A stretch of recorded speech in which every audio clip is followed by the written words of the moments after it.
बिहार के लोगों को फिर से 90 के दशक की याद आने लगी है, जब बाहुबलियों का दबदबा था और सरेराह किसी को भी मौत की नींद सुला देते थे। कभी दो सगे भाई की हत्या होती थी तो किसी की बेटी को घर से उठा लिया जाता था। अब फिर ऐसा ही मामला हर दिन बिहार में देखने को मिल रहा है। अगर आपको याद होगा कि सिवान में गिरीश और हरीश को किस तरह से अपहरण कर बाहुबली सांसद और नेता उस वक्त के शाहबुद्दीन ने अपहरण कर मौत की नींद सुला दिया था। इसके बाद अब कुछ दिन तो मामला शांत रहा, लेकिन अब हाल के दिनों की बात करें और आज की बात कर ले तो अब बेगूसराय से कुछ ऐसा ही मामला सामने आया है, जहां दो सगे भाइयों की बेरहमी से पिटाई की गई और उसका हाथ पैर बांध दिया और मौत की नींद सुला दिया। उसके बाद उसके शव को प्लास्टिक में पैक कर खेत में फेंक दिया। दोनों के शव को देखने के बाद रूह किसी की भी कांप जाएगी और लोग इसके बाद सवाल पूरे शासन प्रशासन पर उठाने लगे कि क्या 90 के दशक वाला बिहार फिर वापस लौट रहा है। क्या बिहार तमाम विकास के दावे करते करते वापस से अब पीछे मुड़ गया है और उल्टे रास्ते पर चल गया है। क्योंकि जिस तरह से बेगूसराय में 19 वर्षीय अमन कुमार और 16 वर्षीय चमन कुमार की हत्या हुई है, इसके बाद पूरे इलाके ही नहीं पूरे बिहार में दहशत है और लोगों के जहन में एक ही सवाल है कि आखिर बिहार में सुरक्षित कौन है। चलिए पूरा मामला बताते हैं। बिहार के बेगूसराय में डबल मर्डर की घटना सामने आई, जहां दो सगे भाइयों की बेरहमी से हत्या कर दी गई। दोनों की शव को देखने के बाद आपकी रूह कांप जाएगी। इतनी बेरहमी से युवकों की पिटाई की गई जिससे उनकी मौत हो गई। पहले हाथ पर बांधा और उसके बाद बेरहमी से कई लोगों ने मारा है। इसके बाद जब वह मर गया उसके बाद भी पिटाई करते रहे। इसके बाद जब उन्हें जानकारी लग गई कि अब इसमें कुछ नहीं बचा है, यह दुनिया से जा चुका है, तो उसे बड़ी प्लास्टिक में लाकर पैक कर दिया और इसके बाद जो अपराधी थे वो बच्चों को खेत में फेंक कर चले गए। जब सुबह हुई तो घटना की जानकारी बरौनी थाना पुलिस को दी गई कि दो शव पड़ा हुआ है। तो शव के पास जब पुलिस पहुंची तो तमाम चीजों की तहकीकात शुरू हुई। पहचान हुई कि तेयाय ओपी के दादरपुर गांव निवासी विपिन कुमार चौधरी के 19 वर्षीय पुत्र अमन कुमार और 16 वर्षीय पुत्र चमन कुमार का शव है। जिसके बाद घटना की जानकारी परिवार के लोगों को दी गई। इस मामले पर क्या कुछ पुलिस अधिकारी कह रहे हैं वो आप पहले सुन लीजिए। ये दो डेड बॉडीज, दो लड़के हैं। मतलब देखने से प्रतीत होता है एज ग्रुप होगा 18 से 24-25 साल के बीच में हम कह सकते हैं।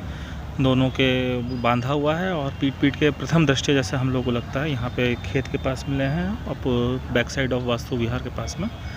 बरौनी थाना अंतर्गत हम लोगों को ये घटना हुई है, जानकारी मिली, हम आकर के इसमें देख रहे हैं, एफएसएल की टीम्स को बुला रहे हैं और प्रोसीजर हम फॉलो करके सबसे पहले इनकी शिनाख्त करने की कोशिश करेंगे, उसके बाद हमारा कार्य आगे बढ़ेगा। किस अवस्था में सब था, क्या देखने? ये क्लैड हैं, इन्होंने कपड़े पहन रखे हैं, इनको बांधा गया है, हाथ पांव बांधे गए हैं और काफ़ी तरह पीटने के बाद ये बॉडी डाली गई है या फिर कहीं और घटना करके बॉडी को डंप किया गया, इसकी भी संभावना को लग रही है। दरअसल एक साथ दो युवकों की बेरहमी से हत्या कर पॉलिथीन में पैक कर खेत में फेंके जाने से पूरे इलाके में दहशत है और आम लोग भी अब सवाल पूछ रहे हैं कि आखिर सुरक्षित कौन है।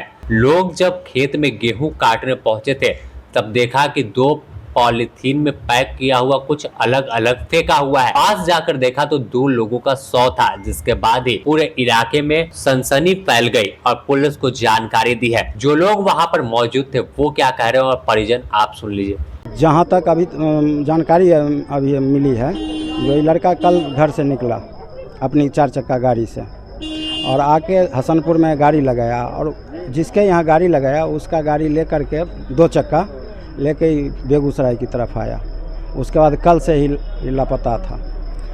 रात में खोजबीन किए परिजन, उसके बाद सोचे कहीं होगा।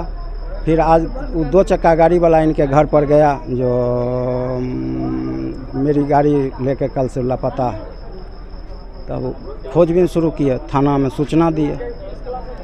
शाम में पता चला जाए दोनों मृत अवस्था में लाश। यहाँ कहाँ के लिए निकला था? घर से? घर से कुछ कह के नहीं निकला, अपने साथी से भेंट करने के लिए। साथी इसका तेघड़ा हसनपुर में रहता था, वहीं गया।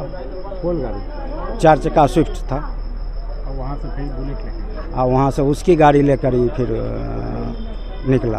घटनास्थल के पास ही तिलरथ रेलवे रैक पॉइंट है। घटना की सूचना पर सिंधौल थाना पुलिस, बरौनी थाना पुलिस समेत कई थानों की पुलिस पहुंची और मामले की पड़ताल शुरू कर दी।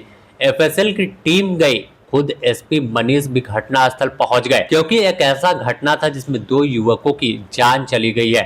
और हत्या किसने किया, आखिर कौन है जो इस पूरे हत्याकांड के पीछे का मास्टरमाइंड है, इसकी तहकीकात में जुटी है। और साफ तौर पर तमाम लोग भी आक्रोशित हैं, क्योंकि सुरक्षित कौन है यह सवाल पूछ रहे हैं। और एक परिवार का पूरा कहे तो घर ही उजड़ गया, क्योंकि 2 चिराग बुझ चुके हैं। जो उम्मीद थी कि बड़ा होकर कोई इंजीनियर बनेगा तो कोई और कुछ बड़ा काम करेगा, लेकिन उससे पहले ही मौत के गाल में समा गया। और कारण बनी है बिहार की गिरती विधि व्यवस्था और बढ़ता अपराधियों का मनोबल। फिर आखिर में वही सवाल है कि क्या 90 के दशक वाला बिहार लौट रहा है? सोचिएगा और पूरे मामले में आप किस तरह से इसे देखते हैं, हमें कमेंट कर जरूर बताइएगा।